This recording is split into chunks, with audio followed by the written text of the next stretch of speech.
What's up, everybody? Welcome back to another episode of the Geek Boutique podcast. My name's JS. Oh, this guy's on the other side today. This guy over here is my buddy Jeff. We've got some special guests with us tonight because we're going to be talking special effects and cosplay makeup. Before I introduce who we've got here tonight, I want to do a little bit of housekeeping like I always do every week. If you're watching us here on YouTube, make sure you click that I keep saying that follow. It's not follow. It's not. It's subscribe. It is. Click the subscribe button because it's important that you subscribe to the channel because it really helps us grow. It helps us propagate the podcast. The like button also helps a lot. Let's be honest. Click that like button. We love to see those likes. If you click the notification bell, you're always going to get notified every time we go live. So make sure you do that as well. Now, if you are listening to us on your favorite podcast platform, that's right, we are live on YouTube every Thursday night, 7 p.m. Eastern time. What's going on, everybody? Today we are talking some cosplay and special effects makeup. Can I use your real names? Is that okay? Yep. Yeah. Victoria has her on her thing. Well, so Victoria has her on her thing. Fair enough. Yeah. So I think you're okay. We've got Victoria, the dork side, the troublemaker in the chat usually. How you doing, Victoria? They're like, oh, how dare you, sir? I'm good. I guess I'll cause trouble here instead. And below me? Yes, below me. Not possible. Becca, how are you? I'm doing good. How are you? Doing well. Thank you for coming on. This is your first time on, isn't it? It is. It is. Thank you for having me. Yes, thank you for coming on. I've only actually met you the one time, I believe. Well, once or twice at conventions, but when we're in costume, it's always hard to. Well, fair enough. You know what? Fair enough. It's sometimes hard. It's funny enough. We were talking about that earlier. You know, we're all a little bit socially awkward, and part of the reason when I go to cons, I dress up is exactly that. You know, it's not me, right? It's a facade. I'm playing a character. Mr. Jeff. Did you trim the mustache? Yes, I did trim the mustache. Yeah. Oh. A little out of hand. Well, it's got to come off soon anyway. I've got a gig on the 18th, so I gotta take it off at that point anyway. But yeah, no, it's it was time. I was starting to eat it was getting pretty epic there. It was pretty gnarly, that's for sure. So yeah, I had to. How's your week doing other than losing some mustache hair? Well, it's voluntarily, so it's okay. Yeah, it's good. So we officially, I think you guys, I've known Becca for years, but I think you guys officially met Becca. We interviewed her live on the podcast from Fan Expo on the floor. I think that's probably the first time that you met her. I think you were in your Beast, if I'm not mistaken. Yes. Yeah. Which is amazing, by the way. Yeah. Thank you. Yeah. But I met Becca, oh my God, I don't know how many years ago it would be now, 5-6 years ago at the very least. Anyways, I don't know which con we met at though. I don't know if it was at Kitchener or if it's all a blur. It really is. I know. You and I go to so many of them. It's hard to narrow it down. But it's been years and years and years because I want to make sure. Yeah, we don't just talk about your makeup stuff too, Becca. I do want to touch on the crochet stuff too because how you've incorporated that to your cosplay is pretty damn wild. So I definitely want to touch on that at some point today too. But yes, I have a new one that I'll be working on. So yay! And then there's Victoria, who was our Catwoman at the booth last year for Fan Expo on Sunday on DC Day. Are you working on anything? Again are you coming out FYI. for Toronto Comic-Con, Victoria? What are you? Yeah, all 3 days. Oh, nice. Oh, perfect. You got an idea? Star Trek uniform yet, or? I don't have I've never seen Star Trek before. I'm so sorry. Really? Yeah. How do I kick someone out of the? How do I boot someone off? Yeah, I think you're fired. It's been nice, guys. It was a good time. Great. Thanks for showing up. Yeah. So, what are you doing for ComicCon? Do you know yet? I have a few things that I'm thinking of. I'm working on a Belle cosplay. I'm sewing it. So I just started cutting the pieces today. So I got it. Clock's ticking. I work fast. Oh, all right. Becca, are you I think you said you're not sure if you're even going to be at TCC this year, right?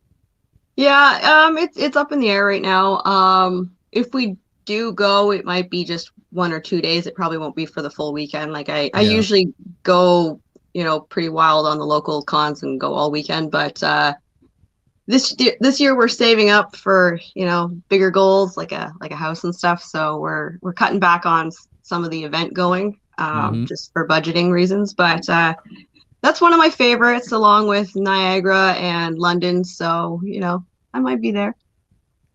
It does get expensive, eh? When you go to all the cons, I mean, it's, Yeah. Oh, if I had we're my trying way, to go to I'd go 4 all this of them. year. Well, yeah, I completely get it. Yeah, 100%.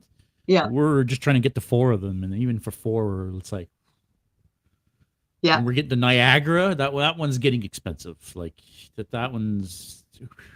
It's such a good time, though. I mean, It's so yeah. so much fun. it's Yeah. such Oh, a yeah. party con, and you're in Niagara Falls. There's a million things to do. It's like a positive atmosphere. It's just everybody's in a good mood. It's always a good place. It is fun.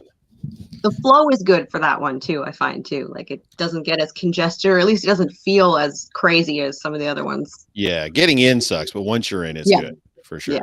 But and as I've mentioned before, it's licensed throughout the whole joint. So Yeah, it is. At Niagara. At Niagara, yes. The venue Ah. itself is a fully licensed venue, so it's quite nice in that regard. Mm-hmm. Yeah. Got Anyways. Mr. Michael saying hello. Hello, Hello. sir. Hello. Here. Michael's going to be doing Spock on Friday at Toronto Comic-Con. We're doing a Star Trek day, FYI. That's why I was asking if you had a Star Trek cosplay. I got my new Strange New Worlds uniform. It's all buttoned up. Everything's ready to go. Yes, so happy. I got it. Listen, I'm one of the biggest Trekkies in the world, and I did not have any Star Trek uniforms of any era. So I was pretty excited to get my first actual Star Trek uniform. So that's fun. And Michael's going to be joining us doing Spock. What's that? You should have had Becca crochet one for you. It would have been dope. That'd be something for sure. Hell yes. We've all Keith also in the chat here saying looking forward to his first Niagara Falls Comic-Con. Yeah, I mean, I think we're gonna try to be there, but if we're not there with a booth, we're probably only gonna go the one day. Yeah. So we're probably gonna try to either go up Friday and then spend the night and go to the con all day Saturday. I don't know. We're gonna have to figure it out. We're trying to get there, but we're not exactly sure what we're gonna do. Jeff, you're gonna be there all weekend, aren't you? Yes, sir. I never miss Niagara Falls. It's just too good a time. Yeah. So, I want to, get the conversation started a little bit about the whole makeup thing, and I think I'm gonna ask you both the question, and you can both take your turns answering it if you'd like. I want to start at the beginning. How did you even get into what sometimes seems like full body makeup and prosthetics? Like some of the things you guys do is ridiculous to me. Yeah. Where do you even begin to think this is something I even want to do? Well, I always loved Halloween. I think in root of a lot of costumers, we all love Halloween, the season, dressing up, and I used to enter in tons of costume contests all the time, and I would win every year in my local pool for the costume contests. So I would have to top what I did every year in order to keep that up. So I just started experimenting with different, adhesives and textures and different characters. So I tried doing things like Mother Nature, and I've done like Mystique, and you all know I like my body paint, so I've done Elphaba from The Wizard of Oz and all kinds of stuff like that. It started with knowing not very much, so you just kind of trial and error, experiment. YouTube is a great place to learn. So I think also the best place to learn, or the best way to learn, is to fail. So I just tried a lot, failed a lot, learned what looked good but didn't last, learned what lasted but didn't look good, and just kind of snowballed from there. Oh, we lost Jeff. Jeff's been having issues with his internet connection lately. I don't know what's going on, but and maybe Jen kicked him out by mistake when okay, so maybe we're having issues with the stream stuff that we're trying to do here, but it looks like we lost Jeff. Guys, Jeff will be back. In the meantime, Victoria, how did you get into it? So when I was in middle school, I was pretty much only watching makeup videos on YouTube. And then I started getting these body paint videos recommended to me. And this was like a long time ago. This is 10 years ago for me. And I was just like religiously watching these videos. And I didn't ever think about doing it myself until I got into cosplay and the lockdown happened. And I was like, Mhm. I'm going to be inside for a long time. So I don't mind if I cover myself in paint. So that's kind of how it started for me. I didn't go right for a whole body paint right away. I colored my face green and made myself Frankenstein or something. But the first thing that I did that actually did cover my chest was Darth Maul. So that was pretty ambitious, but I had the time. Thank you. So when do you decide that you're gonna?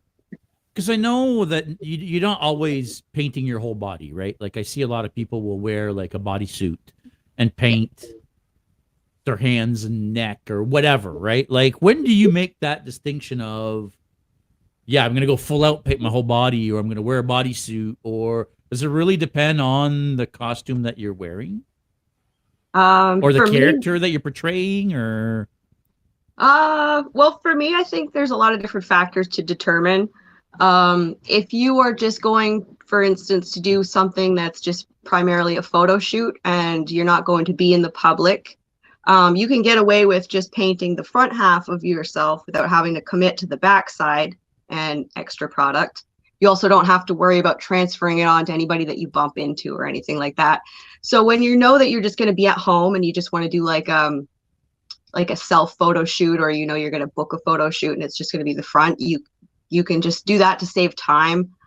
For me personally, if I know I'm going to be bumping into a lot of people, or I know that there's going to be contact like at a convention, Mm-hmm. you want to kind of pick and choose. So I like to do a mixture, where I will do some body paint, but I also try and do like thin body suits, like nylon, latex. There's different textures depending on the creature or character that you want to go for.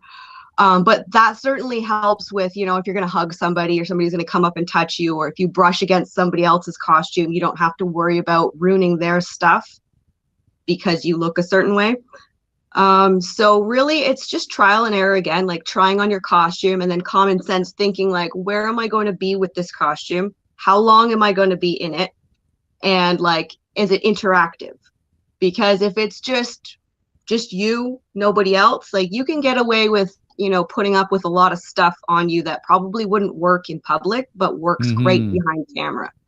So I would just say to anybody, just use your judgment again and just see what it looks like, maybe walk around in it for a while, like a little test run, see if it's something that you would want to walk around in. Mm-hmm. Because ultimately it's a comfort thing more than anything. Yeah. Yeah. I asked you earlier before we went live. Yeah. Do you consider this cosplay makeup? Is it more special effects makeup? You use specific? Yeah, with you'd use a lot of prosthetics. Victoria, Yeah. do you use prosthetics as well? Yeah, I do. I have never used prosthetics, so I am like listening. I'm like learning from Okay. this. So this might sound like a weird question, but I want to get an understanding of where you know the both of you are coming from with makeup. To me, there are different types of makeup, right? Like there's just the type of makeup that you're wearing every day. There's more cosplay makeup where maybe you'll paint your face to look like a character, but then there's like more special effects makeup, like we were saying, where you've got prosthetics and full body paints and et cetera, et cetera. Is there a specific? I'm trying to formulate the question. I'm not sure how I'm thinking the question correctly here is my problem. Do you go into, let me ask it this way. Do you go into making a costume based on, hey, I want to learn this new technique and this character would go well with that, or I want to do something different, or is it more of a, I'm going to learn how to do that technique because I want to be that character? I think it's a little bit of both. When I first started out, I was really into indie comic books. So I did a Witchblade character. It's one of the first main characters I did. And I really wanted it to look like a Michael Turner photo. So I actually was not a person who was overly into makeup back then. Even now to this day, I don't wear loads on the regular. I tend to just save it for events. So when I knew that I was going to have to look like Sarah Pazzini, I knew that I was going to have to learn different techniques to wear the makeup to achieve the eye shape and things like that. So there's special effects makeup, but then there's also sort of what I would call transformative makeup, and it's really heavy to do with like contouring and stuff. And if I might shout out, her name is Callie. She's wonderful. Face of Bows is a chameleon, a straight up chameleon. She's phenomenal at this artwork. If you want to ever learn anything, I would look her up. She's great at that. She can change her face into so many different characters. It's wild. I've learned loads from her just on how to do that. And it's fascinating to see you step into another character and just a little bit of shading in the right area, and you know, the right contacts, a wig change, and you're suddenly something different. So when you learn to have all these different techniques, it's like having a full deck of cards with the best hand you can have. So I like to learn a little bit of everything. I was not ever great at makeup when I first started. I've learned leaps and bounds over the years, just trial and error, experimenting, asking people lots of questions, watching other people who I know that are great, and just trying, because I was always like an artistic kid. I used to draw and paint growing up. So I have an eye for how to replicate things. So I actually have the original Witchblade here. Oh, wow. This is actually a garden glove and hot glue. So when I made my prosthetics for my face and my skin, I wanted it to look the same. So I didn't have a lot of materials at the time. So I just used hot glue and polymorph beads, and then I used latex and glued them to my face. They looked really good. I had no idea what I was doing. And it worked perfectly. It was an example of just trying something and it worked out. Not always the case. I've had pieces fall off. I've had things melt. I've had lots of malfunctions, but you don't know it until you try. I don't have a picture of that one. I don't. What did you do your homework, JS? Jesus. Well, we've got a bunch of picture of both of them, but the Witchblade one is one we don't actually have a picture of. It's quite old. I think it would have been way back when I lived in Calgary. So that would have been like, are you from Calgary? Yeah, well, I was born in here, like in this area, this neck of the woods, and then I went out there for about 10 years and then came back. So, here, very there, good, everywhere. very good. Actually, we've got we've got one picture of Dorkside's Mall that we were talking earlier. So you painted. Now, I wish I had a bigger picture, not a bigger picture, but a picture that showed more of the makeup. But that's all by hand. Are you doing all that yourself, or is somebody drawing all that on you? Or are you doing all that in the mirror? That's all me. So you're doing literally this in a mirror in reverse, painting yourself up. Yes, and that's where it gets tricky when a character has something on a certain side of them but not the other. Painting that on in the mirror, it's very confusing. But luckily Darth Maul is all symmetry, so it was pretty straightforward. That reminds me of my favorite one of your, I don't know if you already talked about it when I disappeared. Hey, Jeff's back. Hey everybody. My favorite one of yours, Victoria, is easily your Two-Face, based on from the animated series, Batman the Animated Series. I think that's the first ever shot of you I saw, and I was like, like, that's crazy spot on. Thank you. Like, very well done. But yeah, I can imagine, like, you're in the mirror and you're already working on just one half, but then that one half in the mirror is the other half. So you're like, and then you're looking at the character on once, which is on the other side on the character. So, so how long does something like this take? Like, from the moment you start to apply to the time where you're taking that shot, like, how long are you to get to that point? This one wasn't too long because it was just my face. half my face really. I'm pretty good at just my regular makeup, but Right. might have been like a couple hours. But I have body paints that have taken me up to like 9 to 11 hours. Oh wow.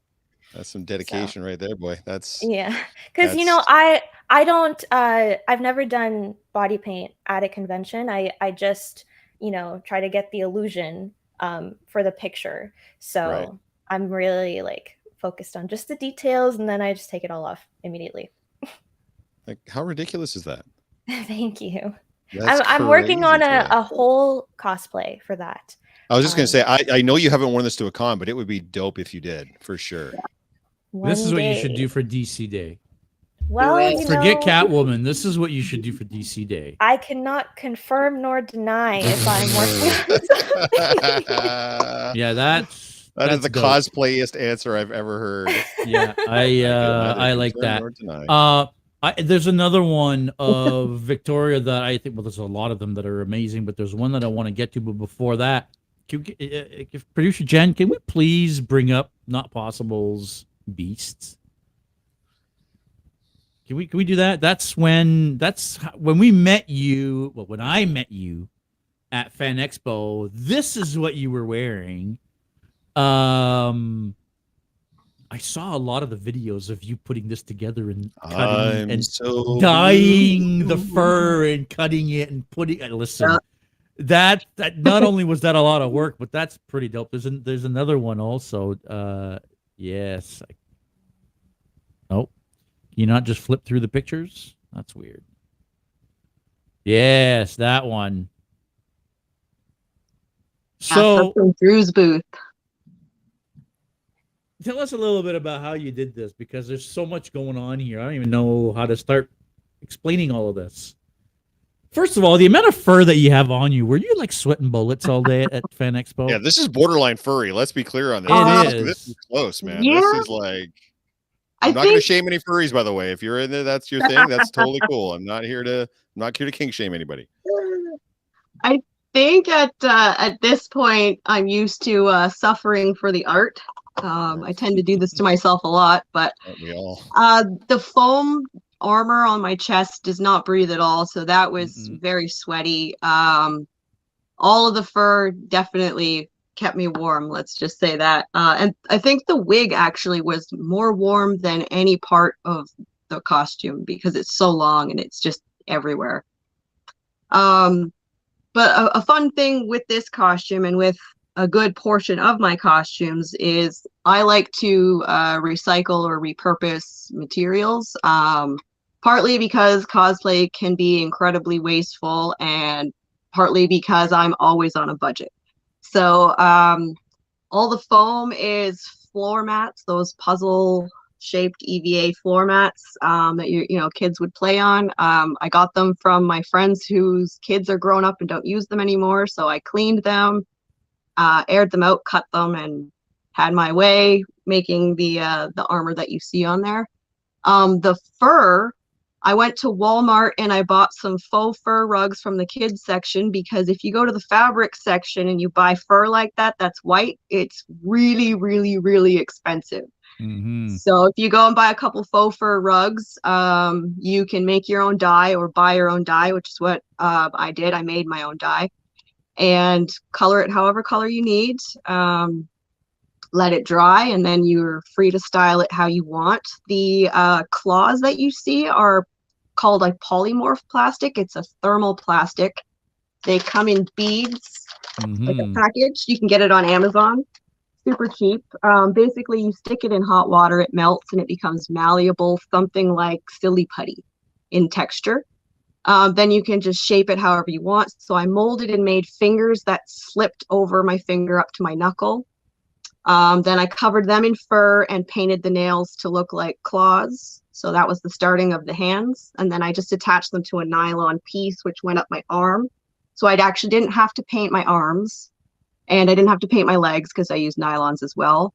The trick is just finding something that's going to match your skin as well as the nylon. So I use a lot of Mayron. right here. This is the blue that I used on my skin. It's a cream blend stick. And these things are okay. amazing. Yeah, I wanted to get to that actually. So, Yeah. you can explain. So, and I don't know if the both of you use the same process, but I want you to explain to me the process of how you go blue, right? Yep. I mean, you're not just putting makeup on your face like a crayon. I'm sure there's a process. Explain to me what that means. Well, that's how I would do it, but I'm sure that's not the proper way. You would learn a lesson that day. Yeah, I'm sure I would. Do you want to go first or? Sure. I think that little trick is to put on just a regular foundation before you put on body paint. It kind of adds a layer in between your skin because body paint is a little tricky with the texture. It can sort of stick to the little pieces of your skin and get really patchy.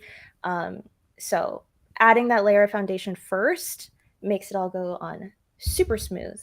And then it's kind of like you're painting, honestly, after that. Now, I mean, is that stick that you just showed us, is that also considered body paint? Yep. So there's different kinds. There's creams, there's water-based. If some people use airbrush, for example, that a lot of that is water-based. Right. Or even alcohol-based, some of them. So this is a cream blend stick, and it comes pretty much like a lipstick. You would just twist it, and it brings the product out. Very pigmented, very strong. I have the red and the blue, obviously Hellboy and Beast. These things are amazing. This is Mayron. They're fantastic. But again, you want to prime the skin properly. If you're not into foundation, as long as you can find a compatible, really good moisturizer to at least go underneath here to serve as a barrier, it's going to protect your skin and provide a nice, smooth surface for this stuff to go on. You want to make a note of, oil and water don't mix. So you want to look into your ingredients and make sure that your cream complements your cream makeup. So when you're putting it on, there's different ways to do it. I like to use a silicone sponge. A lot of people use beauty blenders. There's brushes. There's lots of ways to do it. I like this because it mimics your finger. It feels like skin. So it feels more like you're pushing the product in. For me, it just works better. It's really, there's no rule to this. It's whatever works better for you. Some people are brush people. Some people are sponge people. Again, with the trial and error. But I cannot stress enough that if you do not prime your skin before you try any of these wacky pigments, you will be stained. It will stain you. Jeff. I was just gonna say. So We're anytime I've in the done same hotel. well, in a couple I've weeks, done bud. I've done Joker makeup quite a few times now because I've done Joker at least half a dozen times. So same thing for my guy friends out there that want to get into this. If you don't have foundation, obviously you can buy straight primer that goes on your face that acts exactly what you're talking about. So every single iteration of Joker I did, I have like a palish primer that I put on first and then start to apply both the makeup and the prosthetics. So because I was using Prosade for the scarring and everything else. So yeah, I cannot stress. I'm so glad you guys brought that up because I'm sure people are just going to start slapping paint on their face. And bad news. No. Put on a primer if you can, if you have one. Like I said, for the guys, if you don't have a foundation or you don't have anybody that can hook you up with one, you can get a primer. Just some of the Ben Nye, is it Ben Nye that I'm thinking of? The clown makeup works really well. Yeah, the Ben Nye stuff is really good. I use a lot of the Ben Nye stuff for the Joker stuff because it literally is like higher grade clown makeup. The Mayron stuff is fantastic too. Don't get me wrong, but yeah, if you can get into some of the Ben Nye, they're fantastic. I use Ben Nye setting powder. And when you saw when I wore Hellboy and I had to wear that mask that's right. for half the convention, I took it off for a photo shoot at the end of the day. Yeah. And it was still there. Yeah. So, Yep. Definitely Ben Nye. Oh, and a setting spray too, by the way, guys, or setting powder. That's the other big thing that you've got to have at the end, right? Oh, my goodness. We've got somebody in the comments here, Nash NWO0, saying, hello, everyone. One of my favorite paint jobs from Not Possible is Scar from Lion King. Oh, thank you. That is pretty dope. Wait, haven't you both done a Scar? I did a Scar years ago. I thought so. I was pretty sure. By the I way, love none this. of these are my favorite from Becca, but Becca hasn't done my favorite in many, many, many years. I don't know if she remembers what my favorite one is, but she did the Plava Laguna, the diva from the Fifth Oh, Element yes.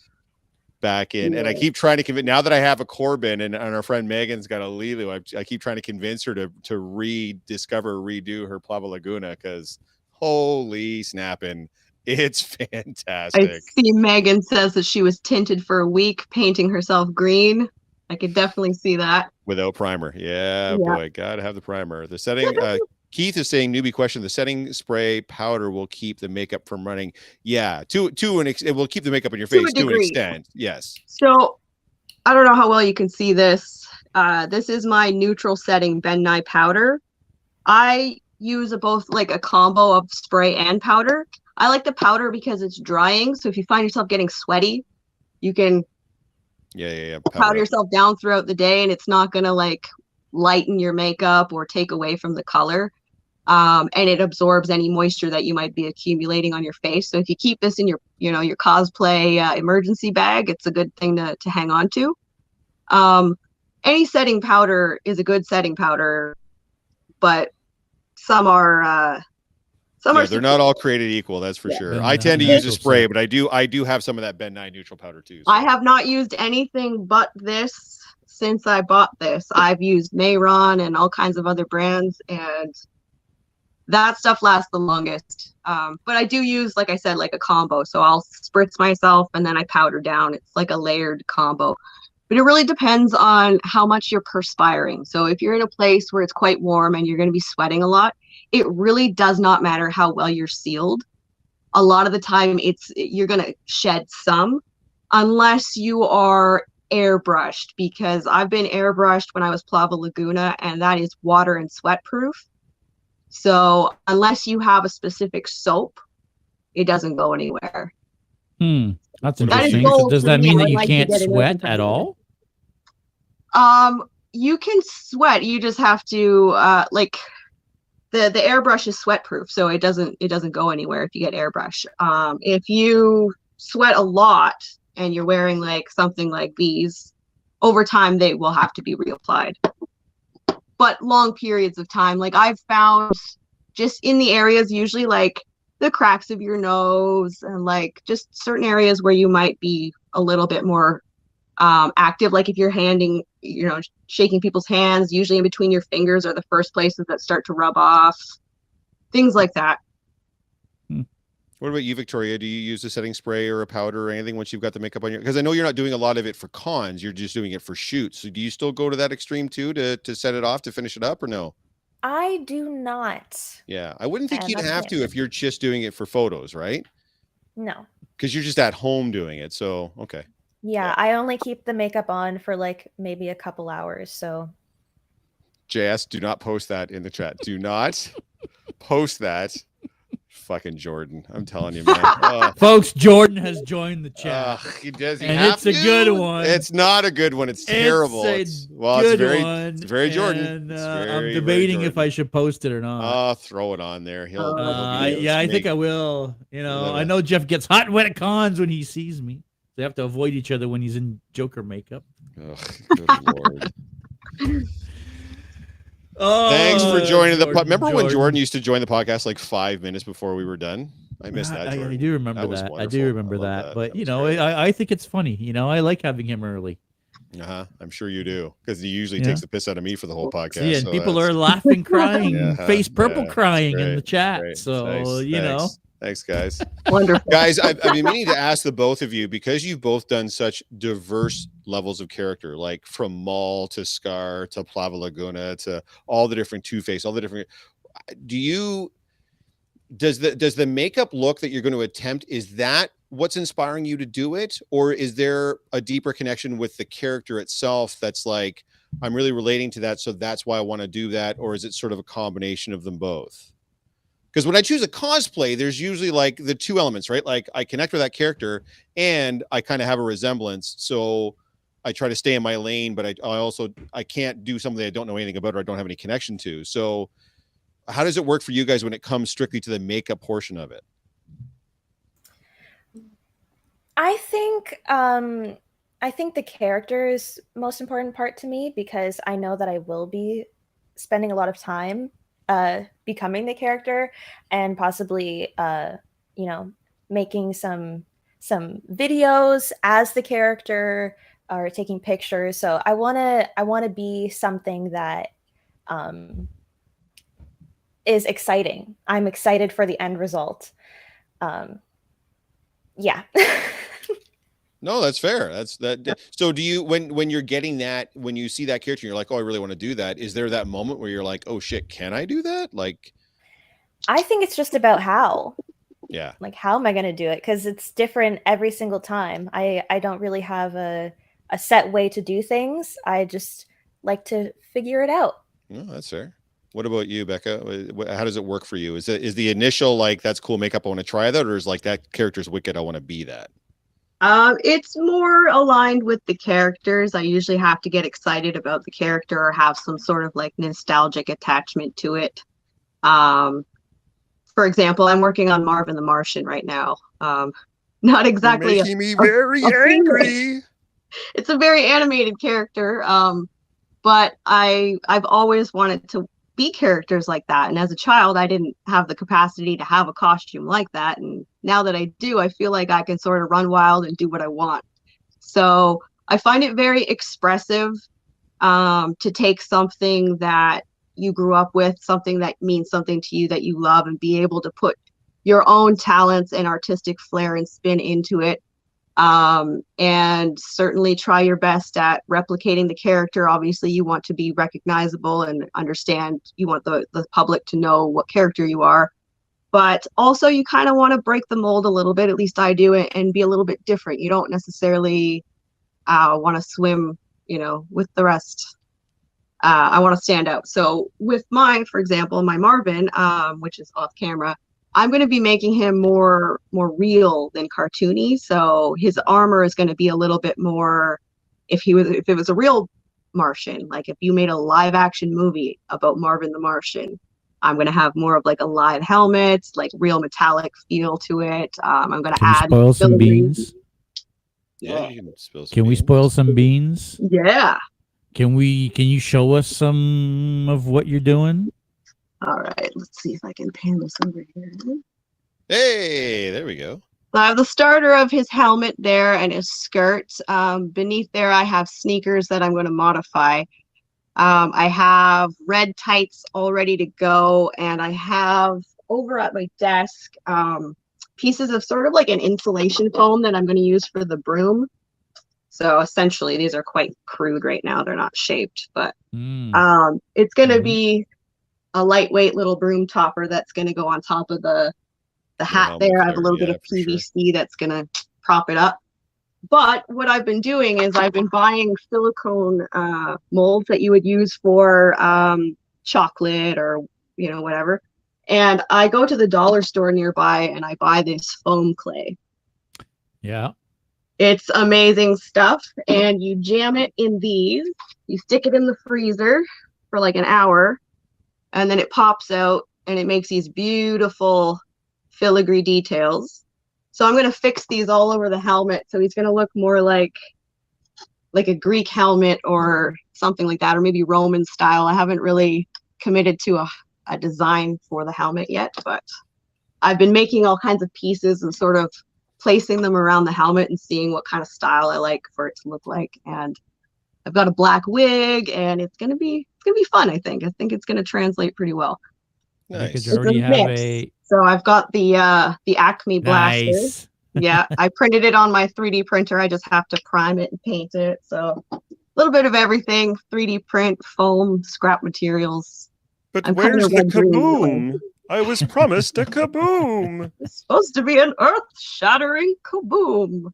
Have you guys ever run into something where you've seen it and you'd be like, that would be dope, but no, like that's just beyond? Like, do you have that one white whale that's like you would love to do, but you've just never tackled it because of how daunting or how intimidating it might be? I have ideas like that almost constantly, and I have to just pull myself back and be like, that's not possible. And unexcited. What about you? What about you, Victoria? Do you have one specifically that you'd like to do that's just out of reach right now? I can't think of anything because I feel like I never rule anything out. I just say maybe not right now, maybe in the Right. future. No, that's good, man. That's a good attitude to have. Yep. That's for sure.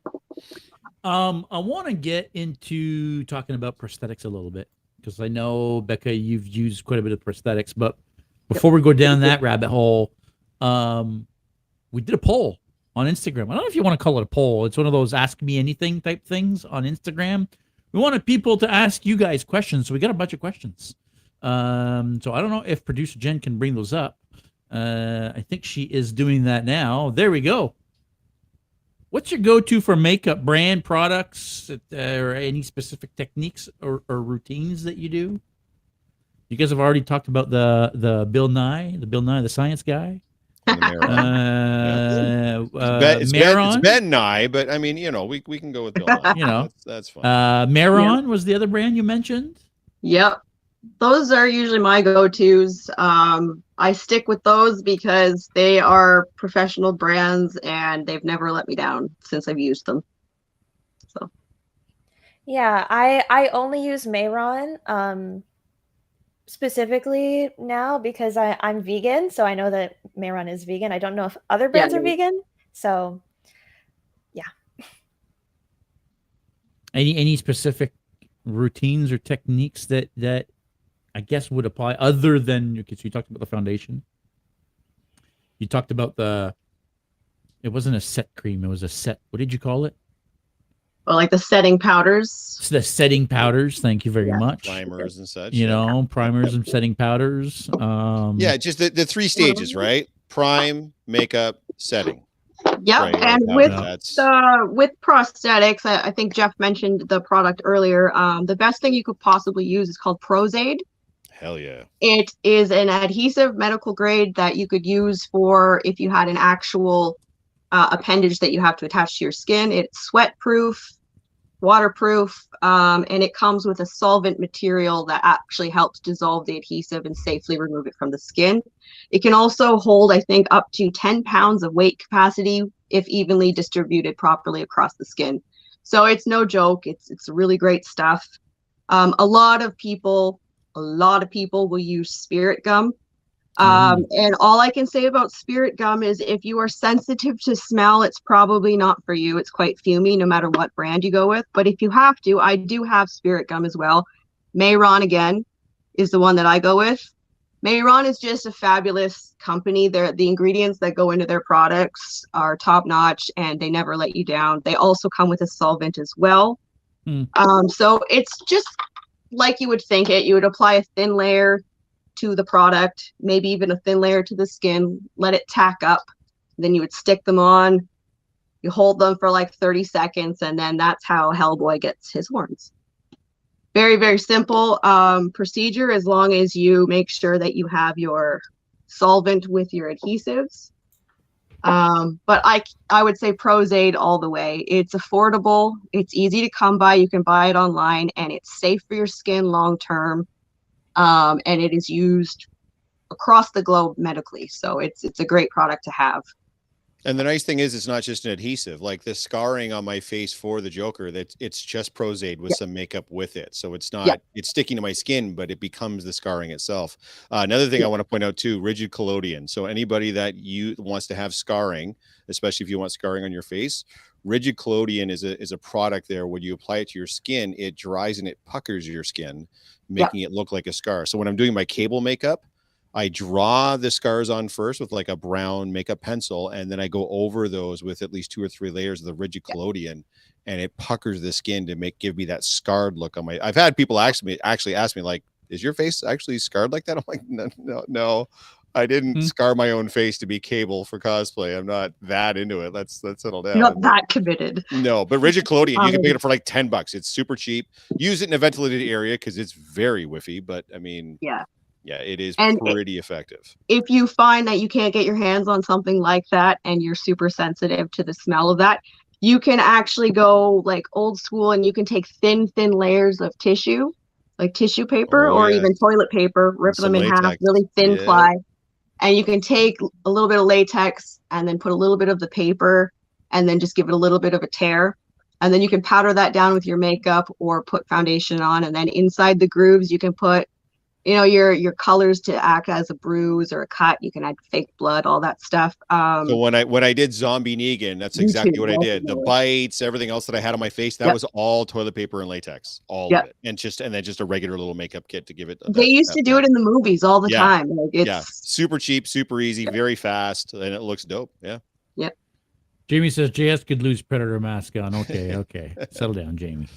Like, talking about the Predator mask, well, Victoria was there. No, actually, you weren't there. You were gone. But we had not an event, but I guess we got together downtown Toronto and we did this whole day in the Christmas market over the holidays. And that night we were doing Santa Predators, and I smashed my Predator helmet. And now I'm in the process of refinishing it. I actually went and picked up some fiberglass last night, so I'm actually going to fiberglass it this time. So that should be interesting. I never actually worked with fiberglass before, so should be fun to see what's going on there. Do we have a next question? Next question. There we go. Do you have a cosplay makeup tip? You know that you wished you knew years ago. You know now that you wished you knew years ago. Yeah, so there's got to be, I'm sure there's a ton. I mean, listen, I learned, I live by learning. I love learning new stuff. I'm sure everybody, you guys specifically in the makeup world, you're probably learning every day. But is there one specific thing you wish that you knew then what you know now? Just kind of what we discussed earlier, just understanding how best to prime and prep the skin before you do something like a full body coverage body paint, because I've definitely spent a few days looking like, you know, like I've been battered or bruised. I was just going to say, did you go walking around, you know, all painted red for a couple days? Yeah. I have colored myself many colors. I think the color that stained me the worst was purple. I did Ursula the Sea Witch for some TikToks just for fun one night, and I did prime my skin, but purple has a way of just saturating and penetrating through the skin, and I had really pink fuchsia cheeks, and like all the places where I contoured, all those places remained sort of stained for about 3 days afterwards. And that's still having primed. So I shudder to think back in the day when I was 16 and painting myself as Mystique, I used all the wrong paints. I didn't prime myself. I was stained for a week. I had blue coming out of my hair and my clothes. It was a nightmare. So just understanding your products and how they go together is probably the most important thing that you could learn. Victoria, actually, you know what, Victoria, before you get to that, well, you know what, no, Victoria, you, what's your tip? What's the one tip? But then we'll go to Rob's in the chat, and Rob asked, made a very funny comment. I was going to display it, but you tell me first your answer. Okay. So I think, because I only work with water-based, water-activated makeup, and the trickiest part with that is getting the consistency right. So, you know, it's this pan, and it just has the makeup in it, and in order to get it to be paint, you need to mix water in it. And yes, exactly. Oh, yeah. A little bit like watercolor. Yeah. Yep. Yeah. And so the thing is, like, yes, Mayron is bae. I think that the number one thing is the consistency. So not making it too watery, because then it'll just drip everywhere. You won't get the right pigmentation. Not making it too thick, because then it can start getting crumbly and patchy. And really, I like to think of it like almost like a whipped texture that I like to use it in, where it's very light, and like a light cream is kind of how you want to get it. Mm-hmm. Yes. Oh, that took me so long. Thank you. Yeah, that the texture of the consistency of the paint is number one thing. Yeah, that's a little intense. How many layers do you have here, or can you even count the layers at this point? Well, I work in a way that I don't layer too much, I kind of just make blocks of different colors. So I put a lighter color here and put slightly darker to make the dimension in my face. And then I honestly just used eyeshadow to make the stripes. It makes it look more natural because you can see through it. So. But Dope. with this look, it was the hair that was the bane of my existence, because I braided my own hair into these little tiny braids, and it took me like 3 days. So Wait, so that's your actual hair? that is my hair with yarn. Oh, wow. I used yarn as my hair was blonde at the time, so I used black yarn to. Damn, we suffer for the art.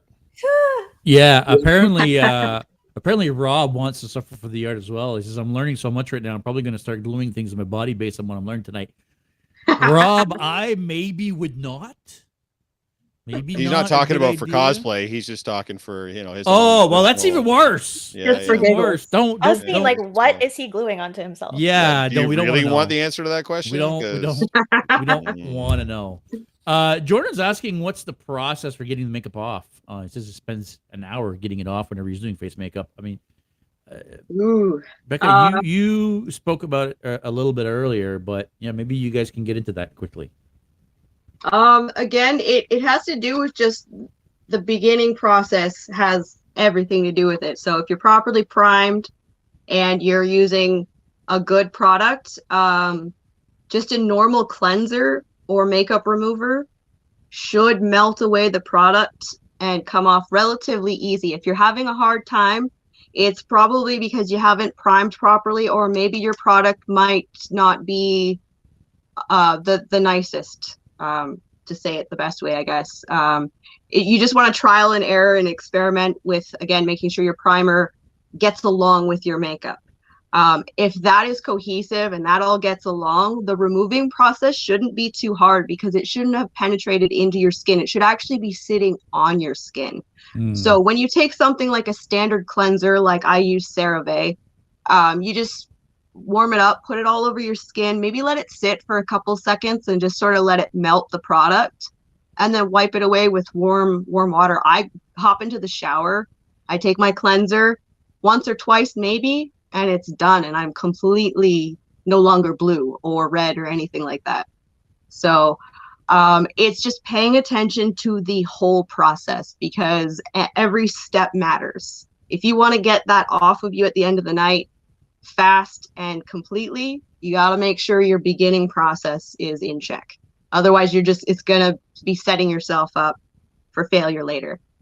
Okay, Agreed. Jordan's admitting But, it's probably the primer then, because he was using Mayron. So makeup wipes and coconut oil are still your friends when it comes to getting a lot of this stuff off, for sure. But yeah, as long as you primed ahead of time, you should be okay. Yeah. Too late. Oh boy. Rob's saying too late. Oh man.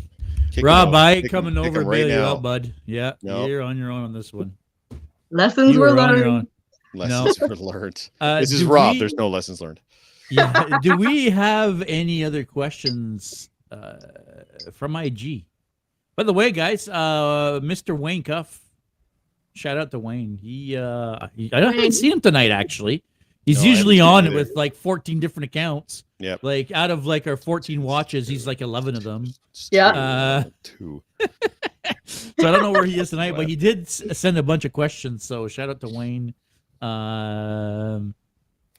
There you go. What's your dream cosplay if money is no object? I guess we addressed that slightly earlier, but dream I cosplay. don't know if we hit the whole "if money is no object" thing though. Like, I have a couple. One of them I don't necessarily want to talk about, because I do plan on doing it, and I want it to be kind of like a surprise. Actually, I was just talking with the Daleks earlier today, the Doctor Who Society, about a costume. Not a Doctor Who costume, but regarding the structure of how their costume was built, because I need to know how to fit inside something like that, and that's the only hint that I'm going to give regarding that. But who are you talking with? The person who has built Dalek Oren. Are you familiar with the Dalek Oren? Doctor Who Society? yeah, So a good dude. they're wonderful. Yeah, they are. He's Yeah. designed a couple now. Yeah, He's actually fantastic. changed his design a little bit too. Yeah. Very good resource if you want to build something that you're going to Oh, be he's a wealth inside of of. knowledge. Like, Yeah, it's very, good to very good know. resource. Very nice guy. But if I could say, I guess anything, I have a couple. I would be Hexadecimal from Reboot, with a Yes. rotating face, so that I can Yes. rotate the face. Or Maz Kanata from Star Wars, full prosthetic face, goggles, the whole bit. Those are two that I've been really excited about. And if you're into indie comics, there's a character by the name of Magdalena. She is sort of like an assassin for the Pope. It works with Tomb Raider and Witchblade. It's sort of a crossover universe character. She's basically just a crazy assassin chick, and her costume is on the level of like those World of Warcraft really big like armored builds. So I like the style of it because I really love those World of Warcraft, Blizzard, BlizzCon builds, but I don't play those games. So I feel like if I were to embody one of those characters, it would kind of be, I guess, not posing, but I mean, it's not something that is my avenue. So Magdalena is that style, but in the comic book industry or world where I'm more familiar. So any one of those three would be amazing, just to go full tilt and just have no expense spared. Yeah. Victoria. I think for me, it's got to be Ahsoka. Ahsoka is just something that I've wanted to do for so long, and the issue is money. So if we could just skirt past that, that'd be great. It's very expensive. Oh, there it is. So she has her whole headpiece. If you make it, it's a lot of products, so that's expensive. If you buy it, it's also expensive. So you can't really move past that. But that's number one for me. You are Snips. What about you, JS? What's your dream cosplay if money was no object? Probably a Master Chief. Yeah. I would say a Transformers, but I don't think money's the issue with the Transformers cosplay. Master Chief is just so many parts. Even if I were to build it out of foam, I mean, it's a ridiculous build for me. I've wanted to do a Gundam for a while, but again, I think that'd be just in as the much as the Transformers Master Chief category, Yeah, right? yeah, It's not yeah. necessarily the money as much as if I'm going to do it, I want it to be 10 foot tall, right? Like I want to be like Groot, you know? Have you seen Beatbot? Have you seen Beatbot? I have. And Stusherman, his name is Stush Cosplay online. He's Is also he the from one that Calgary. just has the new They are Optimus amazing. Prime? They've done both Transformers and Gundam. They usually come in tandem, there and you go. they're big builders, both of them. Yeah. They always get jumbo suits. Yeah. But they're from Calgary, and they're killing it. Yeah, that's something I'd like to get into, but yeah, the stilt part is what I'm a little worried about. Yep. Like I'm turning 46 years old, guys. Like I probably should not be on stilts at all. Hey, listen, you know, For the cause. I don't know. But yeah, that's kind of it for me. But what about you, Jeff?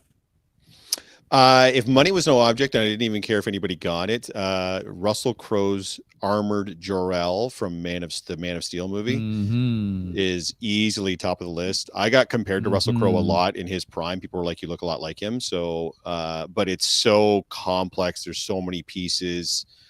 Like the jumpsuit would be fine, but I want that full armor build that he's on the screen for like 2.5 minutes or whatever. And I've actually talked to a couple of people about it, but the price would just be so ridiculously that it just would not be economical for me to do that anytime in the near future. But yeah, if money was no object, probably Jor-El for sure.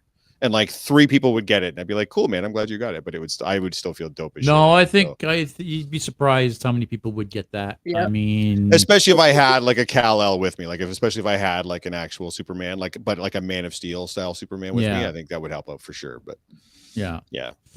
But that, have you seen that thing, that armored look? It's bananas. Like, Mhm. it's so crazy, so detailed. Talking about the Man of Steel, we've got Keith L in the chat here asking anything specific to protect your costumes. Situations where the makeup goes under parts of the cosplay, like necklines, for example, right? Like, I'm assuming a lot of times when you're doing some of these crazy setups, I mean, your makeup has to go under your neckline and out of your sleeves and whatnot. Like, how do you not damage your costumes? Again, you just have to sort of keep trying your costume on while you're putting it together. A lot of trial runs are necessary so that you can see what kind of problems would arise at an event. So for example, when I was Beast, I had to paint, to a certain point, and then my fur covered the rest. There were times when the fur would move and the fur might have rubbed at parts of the makeup, and even though it's set, with fur rubbing on it constantly and sweating, it does need to be touched up periodically. So I usually have some sort of a bag with me that I usually have just emergency stuff. If it's a foam armor costume, I might have, glue or adhesives. With makeup, I usually tend to have because it's so small, I'll take the stick with me, I'll take the setting powder. I can dart into the washroom really quick and touch it up if I need to. But again, touching on what I said earlier, because I do go to conventions with makeup on, I try and wear things like nylon on my arms versus painting my arms if I can get away with it, just because I don't want to be worrying about rubbing on someone else's costume and, things like that happen. Victoria? I just let my clothes get stained. My solution is fuck it, I don't care. That's right. That's exactly it. Yeah. I've left Joker white on people's costumes before, like, coming for a hug, and I don't realize, and I'm like, a certain level is bound to happen. And then I come back and there's like a giant white print on their shoulder from where I put my Joker face on it. So I'm like, yeah, sorry, like. Yeah, it's cosplay life, right? Like, that's just how it's going to be. You've got to understand, like, when it comes to especially this makeup, guys, and I'm no expert like these two down here, but you're going to be reapplying. Like, you're not just going to throw it on in the morning and then by 8 o'clock at night you're still like all good. Like, it's a continuing process throughout. It's a continuing work as you're wearing it. It's you're a moving, shifting, sweating human being that's going to interact with other human beings. It's just like if you got a really complex build and their pieces are going to come off or come loose or whatever, makeup's the exact same way. You're going to have to keep it up throughout the day pretty consistently. Have a mirror with you to make sure, or use your phone on the selfie format or whatever. Have a place where you can get off to the side to do some reapplication or whatever. Like, be ready to do that. It's not just a one and done. That's your whole day, man. Like, that's what you're doing. It's one of the many reasons why you should always ask for consent when approaching a costumer. It's not always about the appropriate nature or whether a hug is welcome or not. It's, are you going to damage the costume? Are you going to get dirty? Am I going to ruin your costume or your clothes if you touch me? These are things that I don't think the everyday person really thinks about in the moment when they see something and they get excited and they want to approach you. So it's good to be aware. So, like, I did so many air hugs as Beast because, I mean, I was confident with my makeup, but not 100% where I'm not gonna, be concerned for other people's property. So I would tell people, like, if you want to come in for a hug, that's good, but it's at your discretion. And a lot of time we just kind of air hug just because there's always that element of possibility where it might come off, and you just want to, be mindful of that. Agreed. Producer Jen's got another question up from the Instagram. Oh, there's a good one. What's a makeup tip for cosplayers with darker skin? So, I can't speak. Take it away, Jeff. Hi, the waspiest guy ever. How you doing? I don't feel that personally I can overly speak to answer that question, other than just to say, in general, for any skin color, just to have a good grasp or a basic understanding of what the color wheel is and how it works. For example, if you have a bruise, there's ways to neutralize the bruise with different colors. So you would look on your color wheel and find the color corresponding across from it to neutralize that color. So the same is true if you're going to go for a specific look and you want a certain hue or tone and you're having a hard time achieving it with your specific palette of skin tone and your product. It's just referring back to that, like that color wheel will help you balance everything out and get the neutral tones that you're looking to get. And anybody is capable of achieving the same or similar looks, like say Avatar, for example. Any race can look like that. Any skin tone can look like that. It really doesn't matter. These products are designed to be highly pigmented and have excellent coverage. So that's really all I can say is just understand your color wheel and know how best to contour and shade and bring dimension to these colors. Because when you first put them on, it's kind of flat. You have to bring definition back into the face, and that's, you know, blush and contouring and lips and stuff. And all of that just comes with shading and understanding color. So that's, I guess, my advice. Yeah, Victoria, what do you think? I agree 100%. And I think for things that are more sheer, like maybe lipstick or like eyeshadow, well, for eyeshadow in particular, putting on a lighter base can make the eyeshadow pop more, can make it show the color more true. And also, like you said, with colors, and it's all relative. If I like, okay, for example, if someone who has lighter skin than me was wearing a pink color, it would look very different on me. It would look lighter on me. Yeah. So if you are of deeper skin tone, then and a character has a red lip, then maybe get a deeper red and it'll show more brightly compared to your skin because it's contrast. But number one thing is finding creators that look like you or have features that are the same as yours. I grew up in a beauty space that was a lot of white women, and we do not have the same features. We do not have the same nose, for example. So finding creators that have just particular parts of your face that are similar is so helpful. It's a good tip. Yeah, it's a great way to learn. Yep. Mm-hmm. That makes sense. Jamie in the chat is going. She's like having an aneurysm here. Like, light base, yes, Yeah, neutralize. Like she's Jamie's freaking out. Do we have any questions left? Yes, I see. It just there's more questions being queued up. Holy cow, they're coming in faster than we can answer them. Where else can I find inspiration for concepts? Who do you follow for ideas and tips? You named one earlier. Face of Bows, Kelly, is amazing. She's local, so she is a wonderful talent. She's a chameleon. She does a lot of contour, face changing. She actually is quite knowledgeable and she's willing to share the information. So, I mean, I've asked her lots of questions and learned a lot from her. She's great. I'm sure a lot of people are familiar with Allison Tabitha. I think she's one of the queens out there. Yeah, Certainly an amazing force to be reckoned with. I love Kamui. Gotta love, you know, Benny and Svetlana. They're amazing. Kimpatsu Cosplay. They're all excellent because they're so well rounded. I find that there's not just one avenue that they've mastered. They've tried to be even across the board and just elevate overall, and it really shows with their work. If you were to look, because I've followed these people for years, the glow up is just unreal. So I always look forward to seeing their work. I get excited to see new techniques and to see what I can learn from them. So Victoria? Yeah, in terms of people to follow, the first person I ever saw do body paint was Made You Look on YouTube.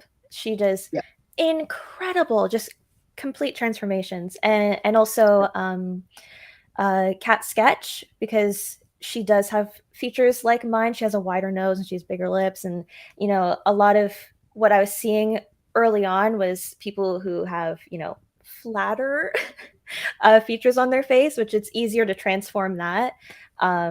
So it was nice to have that kind of representation. But I will say, for inspiration or concepts or whatever, early on, when I was just starting body painting, I would look at Google. I would Google like, okay, I want to be this character. Let me Google body paint for this character and see what that's like. And for my Captain America one, I actually just I found 2 examples of, because I wanted to try painting on clothes. That was a new thing for me. So I looked it up. I was like, how did somebody else do this? So I put that on myself. I was studying and I was doing that. And here's a little lesson. Here's a little etiquette lesson. Credit people, because I didn't do that the first time that I posted it, because I was just like, oh, this is cool. I'm painting Captain America on my body. And then I realized It's later dope. on. Oh, thank you. It's fucking dope. Actually, I don't Well- know, Jen, if you can bring it up. It's fantastic. And I'm going to stop you for a second. I specifically love what you did with the shading and the lighting here to give it like a 3D effect on your face. It's amazing. I absolutely love the mask. I mean, the rest is cool, but the mask is dope. Thank you. And that's the thing, is I was looking at a picture of what somebody else did, and later on I went back and I actually archived the first post, and I found the people, and I was like, hey, I did this body paint, and I'm sorry I didn't credit you the first time, and they were super cool about it. They were like, hey, yeah, that's fine. Yeah. And same thing happened to me, actually. I got tagged in a picture by somebody I didn't know, and they were in the Robin cosplay that I did, the Robin body paint that I did. And they tagged me, and it was so cool to see something that I had drawn on paper and also put on myself on somebody else. It was Cool. amazing. Which leads me into what I was going to just say is you can absolutely find some of these massively huge and multi-talented cosplayers online for inspiration.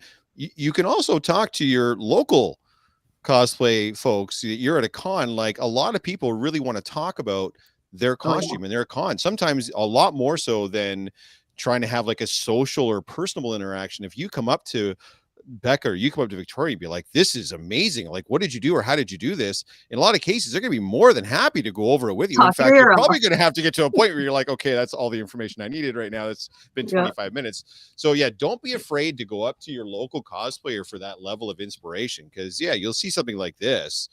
I had a chance to see, this is Becca. I think this is at Niagara Falls. No? Yeah, I believe so. Oh, maybe Toronto?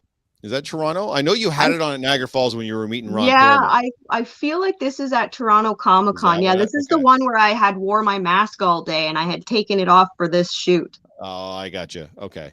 So yeah. Go up and talk to your local people too. Don't just, I'm not saying don't go to the bigger people online. Of course, do that, but you may not get that level of personal interaction with some of the accounts that we mentioned earlier. Like you're not going to have a 20-minute conversation with Kamui Cos, it's probably not going to happen, but you can have a 20-minute conversation with Not Possible or the Dork Side, and they will be happy to tell you what they did to get that specific look. So yeah. Use all the resources at your disposal, kids, for sure. Oh, and by the way too, if you don't feel like, so again, same with it, like I keep talking about the Joker makeup, like I applied it. I did not at all. I applied the primer, but like people did that makeup for me. So also don't be afraid to know what your limitations are. If you don't feel like you want to spend the time, you can find a MUA, you can find a makeup artist that will be happy to work with you, maybe a charge or a fee or whatever, and do that makeup for you. So if you're intimidated about getting into it, there's people that will help you get into it and paint you, no problem at all. Some people actually want to practice and do that just for funsies. So absolutely get it in there, man. Is the makeup community in general as open with sharing information and techniques as the cosplay community seems to have been? I can't overly speak to that because I don't really consider myself in a makeup or beauty community, because outside of cosplay, I really don't use it all that often, other than just for artistic expression. In my experience, everybody that I have come in contact with and have had questions has been more than willing to answer. So personally, I haven't had any issues or qualms, but that's not to say that there isn't any. Yeah, I think in beauty in general, you know, just crediting people if you sort of see a look from them and you want to recreate it. That's fine. Just tag them, and that's Mhm. it. I've been Hey, I've been guys. super fortunate to be able to work with specific people that helped me out with the looks I was going for. So perfect. I've had Mm. no issues whatsoever. Everyone's been very, very helpful. Hey, it's Richard from Bakari Cosplay. I made a Hellboy face prosthetic in silicone. Have either of you worked with silicone before? Becca or Victoria, is that something you've dipped your toe into? I have not had the pleasure. I've watched many tutorials because I want to learn. But if you're familiar with Marianne of Hypergate Cosplay, I believe she's quite adept with silicones and various materials like that. I'm getting her to make me some Leiku for Darth Maul or Darth Talon, sorry. So soon I will have some silicone or latex material to work with, but I haven't really had too much experience. The closest thing I think is I have liquid The liquid latex, so latex. Yeah, I've got some of that I've too. made fake noses and stuff like that. Yeah. But Well, no, what I are haven't your really prosthetics usually gotten made into of it. then? Like when you are making fancy prosthetics, like your horns or like Yep. whatever, right? Like what do you typically make that stuff out if it's not silicone? Well, I'm pretty scrappy. I tell people all the time I'm sort of like the red green of cosplay, so I just use whatever's sort of lying around. So lots of duct tape is what you're Duct saying. tape forever, yeah. Now these, for example, my Hellboy horns are EVA foam, just the Oh. floor mats, the textured ones. So I cut them and then I took like my Dremel and put these little scuffs all the way around in them, painted them, primed them, and then I put a thin layer of latex, liquid latex on the back. And occasionally I'll reapply that. And you don't even have to do that step really. They'll stick with just the foam. The latex is just a little bit nicer on the skin, I find, long term. But basically anything. I've taken the polymorph beads and I've glued them. I've made hot glue blades when I was Witchblade. So I had all these like blades protruding out of my skin. I actually made them out of hot glue, most of them, and then painted them. And then again, I just used Prozade and stuck them down. This is a little nose that is made of craft foam on the inside and latex on the outside. So it's kind of like a witch's nose. I'm very awesome. resourceful. This is that model clay that dries into foam. These are little skulls. So if you need to be Mystique, you can easily just glue one of those to your forehead. You don't have to break the bank, and it doesn't have to be movie grade materials to look like movie grade. You just have to be really, really crafty and scrappy. Megan says duct tape. Yes, yes. We all love the duct tape. Duct tape forever. Yes. Producer Jen, and I don't know if you can bring up a couple pictures here.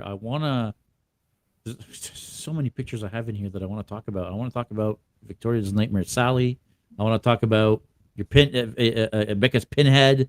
That's neat. Thanks. I didn't even see that in the pictures. Jen, can we go to the Nightmare Sally?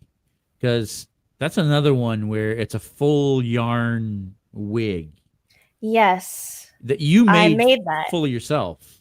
Yeah. I actually I got this really cheap wig that I used for Darth Maul.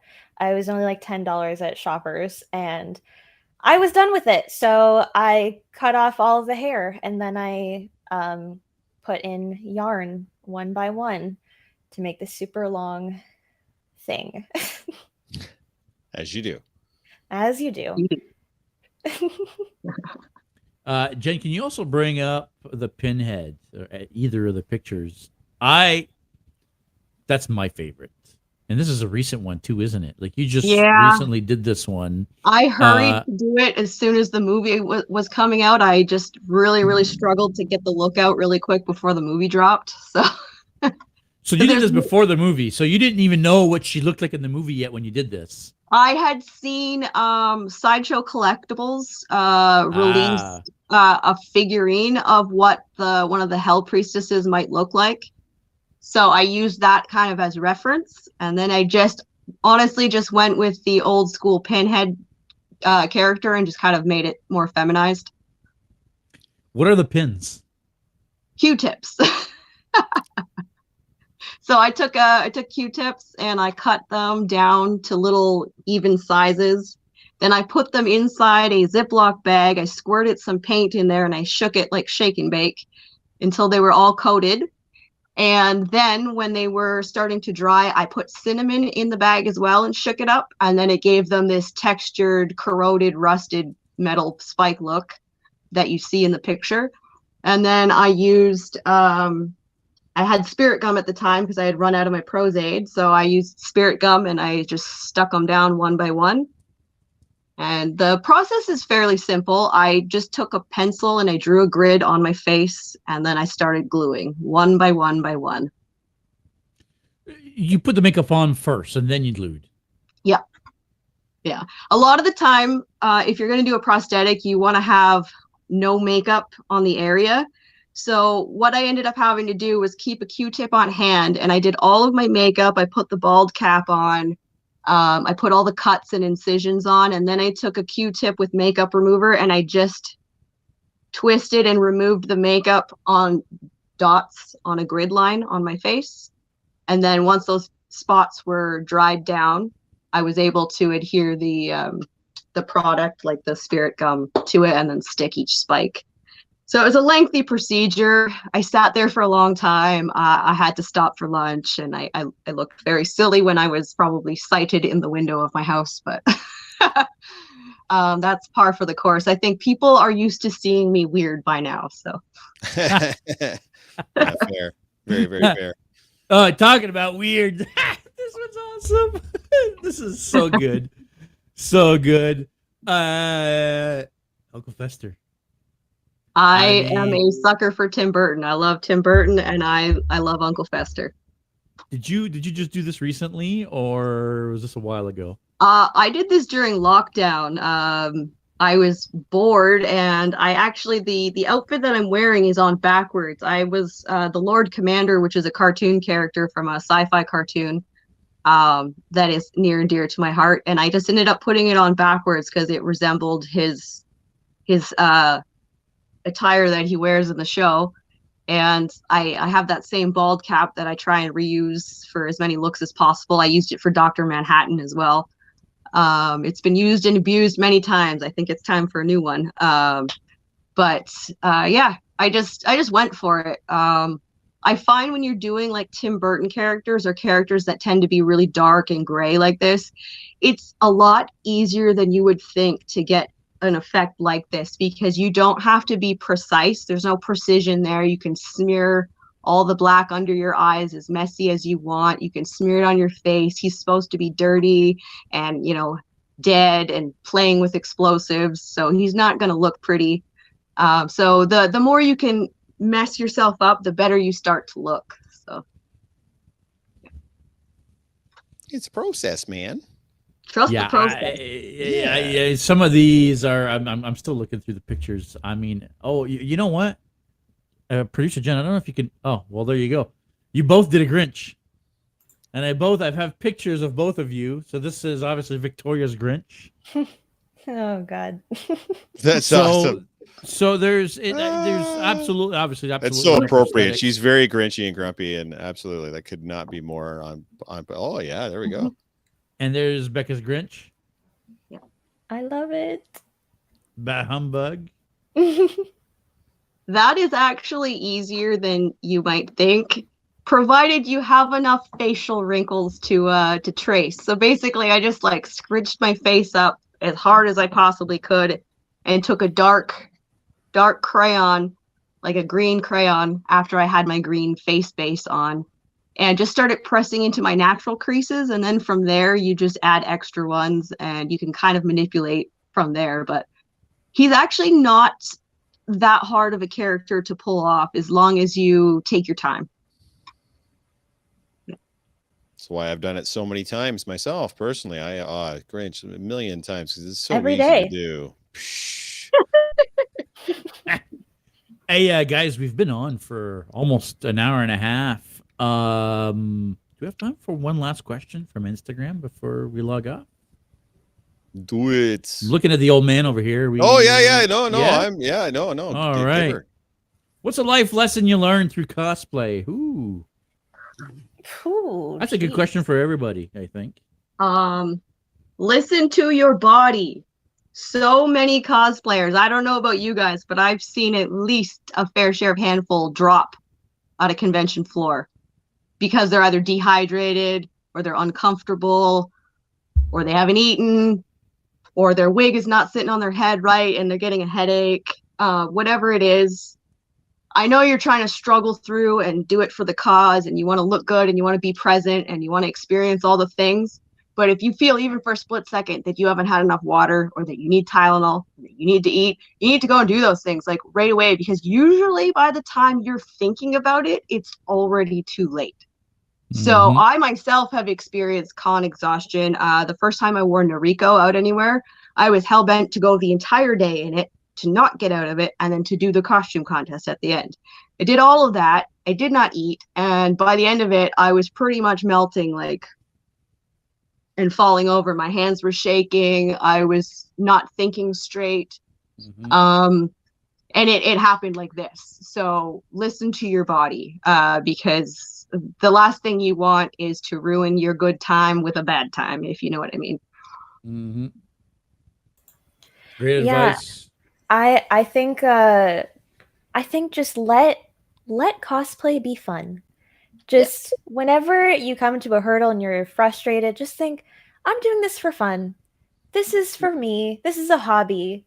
I know that it can get sort of competitive, especially if you are looking at some people online.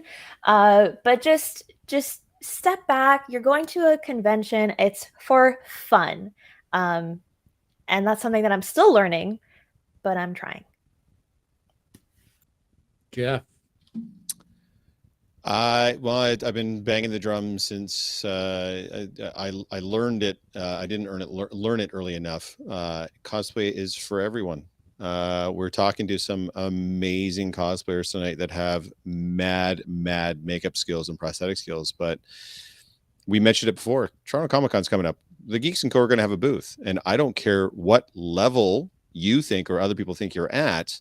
You're welcome at the booth if you're a cosplayer. You're welcome at the booth if you're not a cosplayer. Don't get me wrong, but no one's going to judge you for your cosplay, because cosplay is for everyone. It's for every race, creed, sexuality, gender, disability. We don't care. Age, height, weight. We don't care. Cosplay is for everyone. That it took me a little while to learn that, but now that I have learned it, I'm out banging the drum on this all day, every day, because I keep seeing so many people, elitists and snobs and snuck ups and people putting down and giving shit to other people for how they're doing it or why they're doing it or what method or manner or whatever. And it drives me absolutely bananas. Cosplay is for everyone, kids. Let's keep it as inclusive and diverse as we possibly can moving forward for all time. Yeah, that's right. Yeah, it's costume play, kids. That's what we're doing. We're here to have fun. you can put a costume on a mannequin and people can go, that's a great costume, but that's not what we're doing. There's the play aspect of it, and the play means we're supposed to be there for fun, not to be. I mean, I'll judge you for other stuff, but I'm not going to judge you for your cosplay. Oh, I'm always judging you for other stuff. Super. I'll people watch all day long and judge the shit out of you for your haircut or whatever, but not for your cosplay. Your cosplay is dope. It's welcome. That's how we do. That's how we roll. That's how we're going to do it moving forward. JS, what about you? What have you learned? Kind of stole the words out of my mouth there. Oh, shit, I man. mean, sorry, dude. That's probably why we co-host this thing, right? It's supposed to be fun.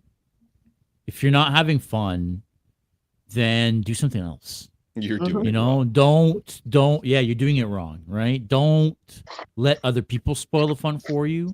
Doesn't matter what other people think. You're there to have fun. And if you're having fun, nobody gives a shit about what other people think. And if they do have a problem, Rob deleted his comment. His comment said, tell them to come and see old Uncle Robbie the bad guy and he'll take care of them. Have fun, guys. Have fun. Be safe. Do whatever the hell you want to do. If you feel comfortable doing something, do it. If you don't feel comfortable doing something, don't do it. Don't stress it out. It's for fun. Again, I think Becca said it the best. Cosplay. And there's no real wrong way to do something. I mean, if you do it and it works, is it really the wrong way? As long as you're not hurting anybody. There is no wrong way. You do it anyway, Yeah. as long as you're not hurting anybody. Exactly. Absolutely. Or There like is- deeply offending somebody else. Like, you know, Well, we yeah, all know what we're exactly. talking about, right? So yeah, as long as Oh, you're yeah. not doing any of that, yeah, do it, man. Do it any way you Yeah, want. Exactly. exactly. Doesn't matter. I'm like, you don't have to have the best of the best. You can just do with what you got. Exactly. Oh, and yeah, we have that I debate do. on here too. You also don't have to make your shit. You can buy your shit. You can pay other people to make your shit. You can do all of that stuff. I It do. doesn't I matter. do all of that. Yeah, it doesn't matter. It makes no difference. Do you guys? It looks like we're going to wrap it up here. We have been on for an hour and a half.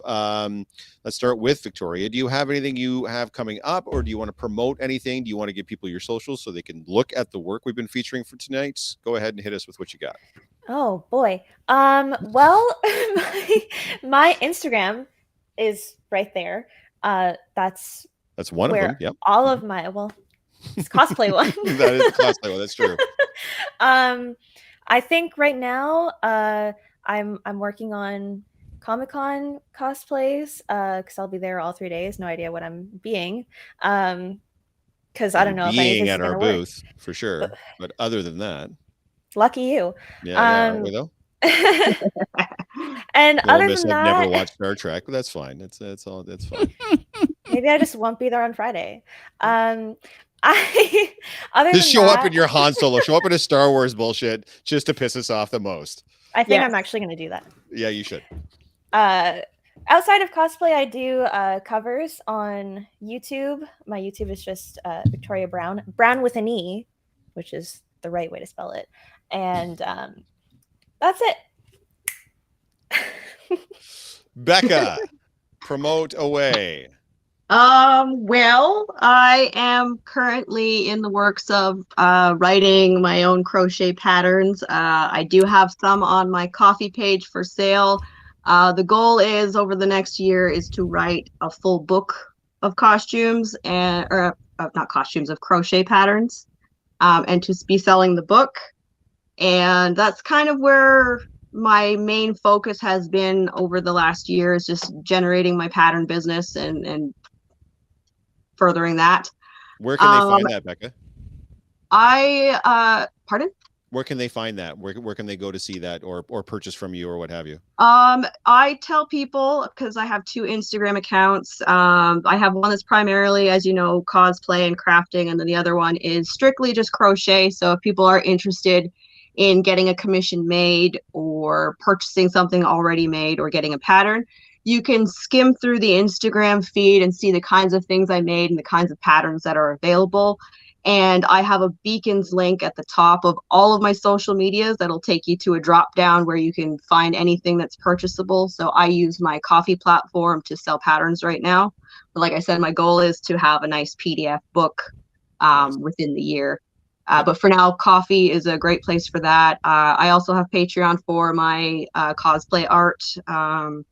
And I'm open to do commissions for people. I don't always have them open, every month. But if you approach me with a project and it's within my means to do it, don't be afraid or shy to come ask me. I have a 3D printer. I love foam. I do a little bit of everything. I've made crochet costumes, and I'm actually working on designing a Pokemon Evolution crochet costume next. So sweet. Yeah. Nice. You never got to talk about your crochet stuff. We did not. That's all right. It's just back there. We'll have you Next back on time. for sure. Yeah, Next time. Yeah, absolutely. Yeah. Yeah, so we've got gigs coming. Toronto Comic-Con is fast approaching, guys. We're going to be here in just a little over a month now. I think we've got our line. I posted my lineup, which coincides with our booth lineup there on my Instagram. I think I posted that today or yesterday, whatever it was. So join us on Friday for Star Trek. On Saturday, the boys will be doing their Predator cosplays. I will be Captain America with a free hugs sign.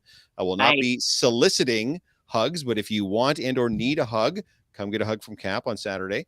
I will be sure that I am makeup free. And by the way, it's a very old Cap suit. So if you have makeup on, you still want the hug, get in there. It's fine. You're not going to damage it any more than it already is.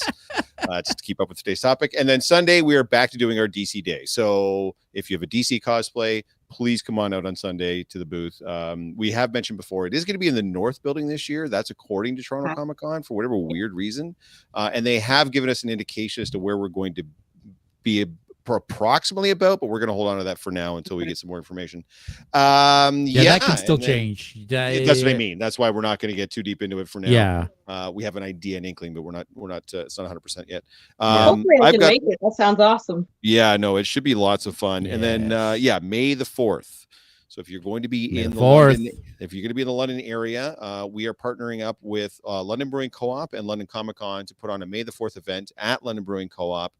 It is a Thursday, so I get coming in from out of town might be a bit of an issue, but we're going to have raffles and prizes. There's food and beer there because it's in an actual brewery. There's going to be trivia. We're going to do a live podcast from there, and we're going to have stations set up for all kinds of Star Wars activities and fun stuff there too. So never let it be said that we're Star Trek only. We do Star Wars too. So yeah. Now I want to make sure everybody understands this is going to be a Geeks and Co event.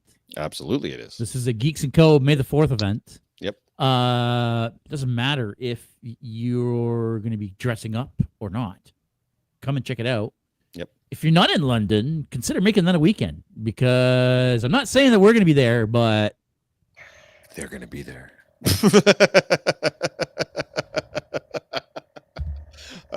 For dramatic effect. Just saying. That might be your best moment on this podcast in the 2 years we've been doing this. That might be the best moment. You know, you slowly brought it through the shot. That was very well done, sir. Bravo. So yeah, I might perhaps be working on something. So if we are there, we are dressing up. Oh, you're there, so you're dressing up. That's how it's going to be. So, a lot of us are going to be dressed up, I think. We've got some people coming. We've got people from out of town that are even considering coming. Yep. We're way out of town. I mean, we're in east side of Toronto. So, guys, if you want to have some fun, hang out for a Thursday night, maybe a Friday night, we're probably going to spend the weekend there. There's HorrorCon that weekend as well. Not HorrorCon. Yep. No, you're right. Shockstock HorrorCon is that weekend in London. Shockstock. And of course, Free Comic Book Day is the 6th of May. So in London, it's a big deal. Like, we close down like a big chunk of downtown London, and there's lines on the street, there's booths, there's activities. Free Comic Book Day in London is actually quite a big deal. So yes, we'll transition to that on the 6th. So yeah, it should be good. So it should be a good weekend. Yeah. Should be a good weekend. Yeah, these are not the cosplayers you're looking for. Yes. I think that's going to be it for now. Any last words before we go? No? Stunned All right. silence. Well, I guess that'll be it. Thanks for you, watching, everybody. Guys. Yes, please. Thank you so much for coming on. Victoria, for coming on again. I can't believe you decided to come on again after what happened the first time.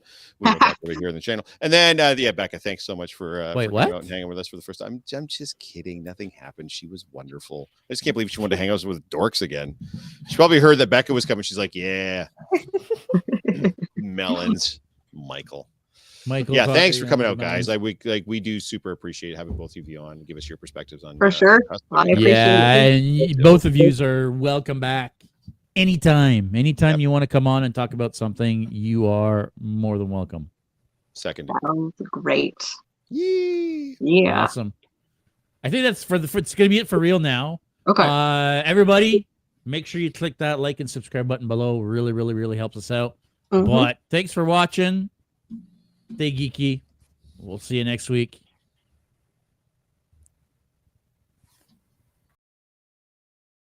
Thank you for tuning in to another episode of Geek Boutique Podcast. Like always, if you prefer to listen to us, you can find us on all major podcast platforms.